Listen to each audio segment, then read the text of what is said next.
I'm a 1980s Virgo baby born and raised in San Antonio, Texas. It is one of the most culturally diverse cities in all of the United States. From the comida, the food, to the musica, to the culture. It is the place, or one of the top places to raise children. But for some of us, it's not the best place. So growing up, I was the youngest of 3 children. My mother, love her dearly, she did what every single mother did. They utilized the resources that are at their fingertips. We have my beautiful sister, Julie, who has a learning disability, and my mother to this day loves her tenderheartedly and takes care of her every single day. Then we have my brother, David, love him with my whole heart. He is the epitome of one of the smartest men that I have ever met in my life. And then there's Jaclyn, but little Jackie. We'll get to that in a moment. So in first grade, I had the pleasure of being with my teacher. Her name was Miss Diane Laurel. Now, she had every corner of her room fully Lisa Frankified out. This was before Cricut was even a thing. She had stickers and rainbow posters everywhere. And for a 7-year-old that had lawn chair furniture in her household as furniture, this was the place to be. So one day I see on TV that said, if you see something, say something. And this was way before the New York Police Department took the slogan. And I ended up having a conversation with Miss Diane Laurel, and I told her, I feel something. There's something happening in my home.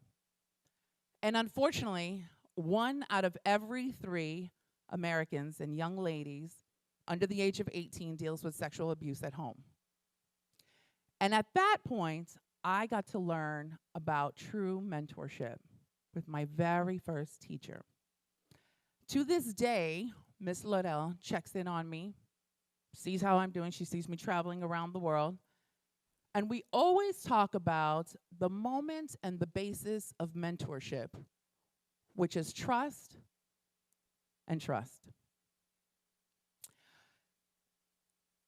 She showed me at an early age that trust and mentorship go hand in hand. So with that said, growing up, moving along into the almighty Southwest Dragons marching band and being president of the Honor Society, at face value, I was the perfect child. Little did they know.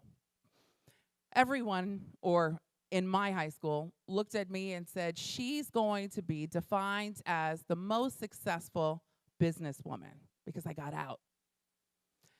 So my junior year of college, after working many, many jobs, and I was a freshman at the University of Texas at San Antonio, I actually started off as a speech pathology major. Because of the trauma that was going on in our household, my brother unfortunately had a speech impediment. And because he was my favorite human in the whole wide world, because which little girl doesn't love her brother, her big brother, I thought, I'm going to be a speech pathologist and I'm going to save him. We couldn't afford the therapy or physical therapy or speech therapy, so I'm like, I'm going to save him. So after many years and painstakingly so many biology classes, one of my professors suggested that I do an internship.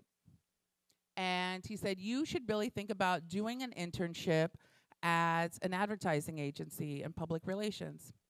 I said, I don't want to work 80 hours a week. So reluctantly, I go and apply at an agency called Bromley Communications. Bromley Communications in San Antonio, Texas was one of the top 10 PR and marketing firms in the United States. And I had the pleasure of meeting my life mentor, April. April was the older version of what I wanted to be. She was focused, she was respected, and she knew everything, how to run every department. And so many a times, there were many meetings and many days that I would be the first one in and the last one out. And I would always have the same shirt. It was a baby blue 6-button shirt. And every night I would hand wash it, starch it up, and then wear it the next day. Now, April may have not realized, or maybe she did or didn't, but there were many times that it was lunch meetings, conference meetings, and the tab was always picked up. And I don't think she realized that that was probably the only meal of the day for me. Over the years, I ended up asking April to be my mentor. And to this day, I've known her since I was 17 years old, and she flew in from Texas with her family.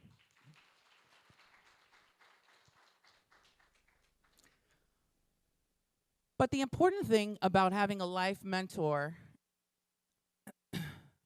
is talking to somebody about your grandiose dreams and ideas. There were many times being alienated coming from San Antonio, Texas, going across the United States, coming to New York City, and now here on Staten Island, where you're alone. You have hours and hours of drive time. And so many times I would call April and have conversations with her about this grandiose idea of opening up my own public relations and marketing firm, because we didn't have anybody that looked like me in media. And over the years, she would guide me and she would give me directives, and she would suggest everything can be accomplished with a little bit of time and energy and planning. Now, true to heart, she is a natural-born project manager, and she guided me from the entire process of an idea to inception to execution. To this day, we speak every day and every week, from every growth to every challenge. So here we are. We've overcome every major obstacle, right? From domestic abuse to child abuse. And at face value, you would think I have it all. I have the house. I have the award-winning nonprofit. I have an amazing, respected business that works very, very hard. But there was still a void. So about 2 years ago, I saw this on Instagram Reels, because most entrepreneurs in the middle of the night, when you can't think and go to sleep, what do? You're on Instagram. And I see my dear friend, Miss Oprah Winfrey. And Oprah talks about having 6 mentors. She has a financial mentor, a business mentor, a spiritual mentor, and I thought, aha, that's what I need, a spiritual mentor to ground me. But where do I begin? Where do I begin? Because I'm always going to the next opportunity. So planting my roots and seeds in spiritual faith was very hard. So I ended up having a very deep conversation with a dear friend. Many of you may know her. Her name is Katia. And I said, Katia, I've known you for almost a decade, but we know each other in a business sense. It's very, hello, how's the public relations? How's the press release? Did it get secured? Is it in New York Times? Very. And then one day I said, can we have a cup of coffee? And she tells me, sure, reluctantly, actually.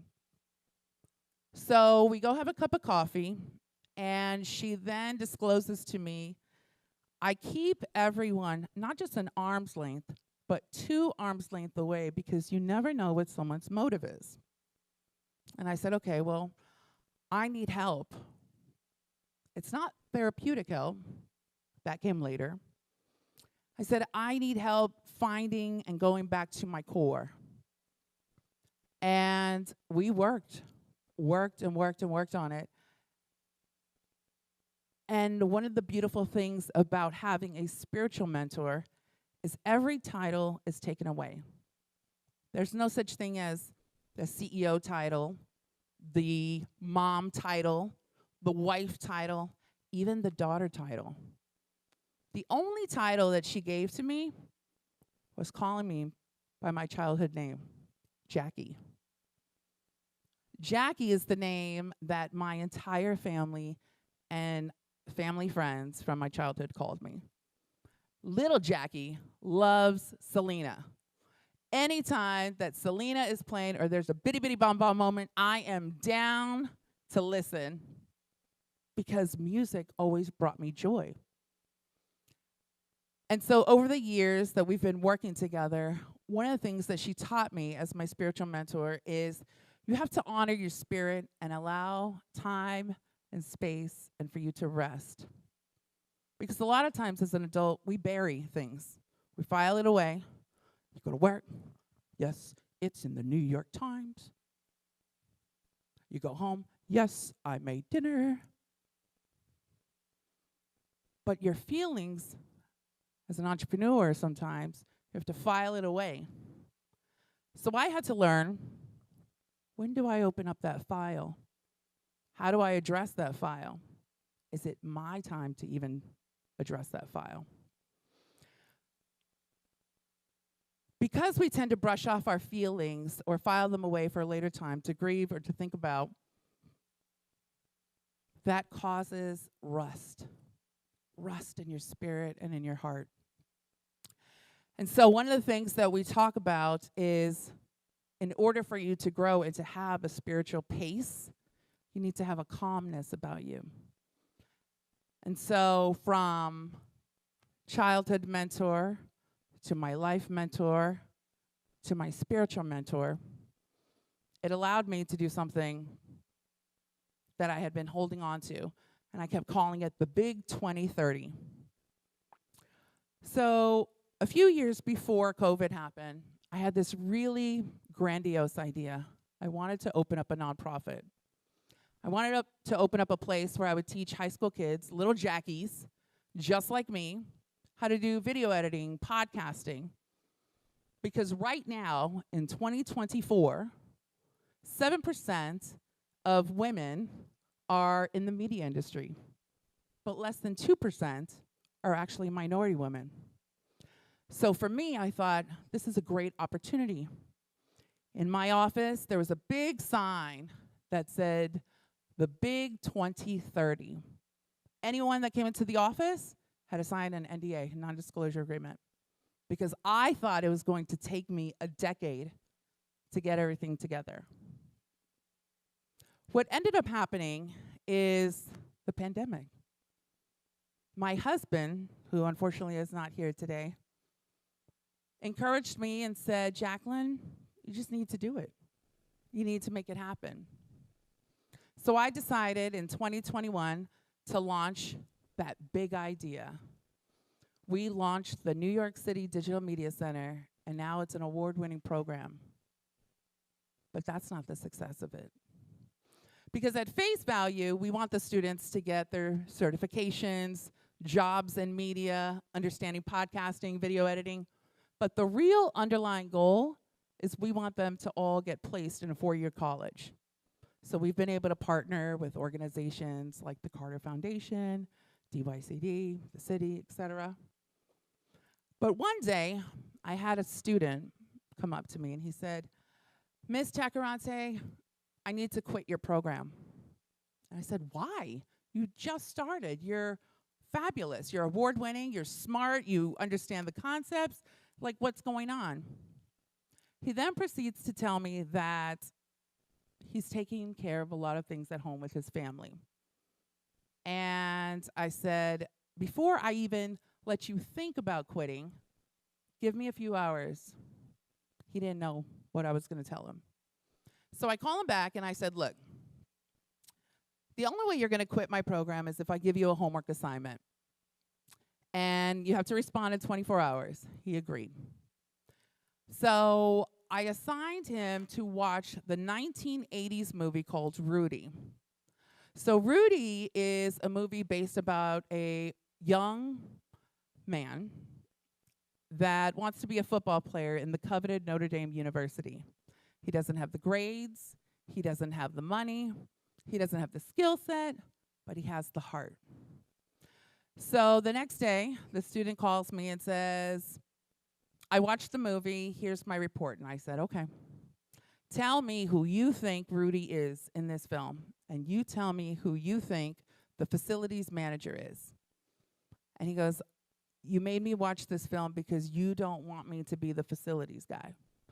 So the facilities guy, his name is Fortune. He's actually played by an actor named Charles Dutton. And the facilities guy back in the 1920s and 30s, he didn't want to also compete with Notre Dame University football because he thought that he wasn't worthy. So I explained to my student that at face value, everybody thinks they want to be Rudy. They want to be the hero of the movie. I said, I don't want you to be the hero. I want you to listen and understand that Fortune didn't want to ever stand on the sidelines anymore. He then obliged, completed the program with the Digital Media Center, and now he's off to a 4-year college. And moments like that, teachable moments like that, he had no idea, first off. He was like, where is this movie? I'm like, Google it. He had no idea about this movie, but it stuck with me even as a young adult watching it myself. And the point of this is mentorship is all around us. Mentorship is important because it can teach you not just who you are, where you want to be, but also somebody planted a seed in me, and I can plant a seed in them. Mentors are able to pass down the stories and wisdom just as Native Americans are, and today we are all here taking part of being a storyteller, whether you're a listener, whether you're the storyteller. I pass down many stories of success, but also many stories of pitfalls and challenges that I had to go through. So why do I care? Honestly, because somebody cared about me.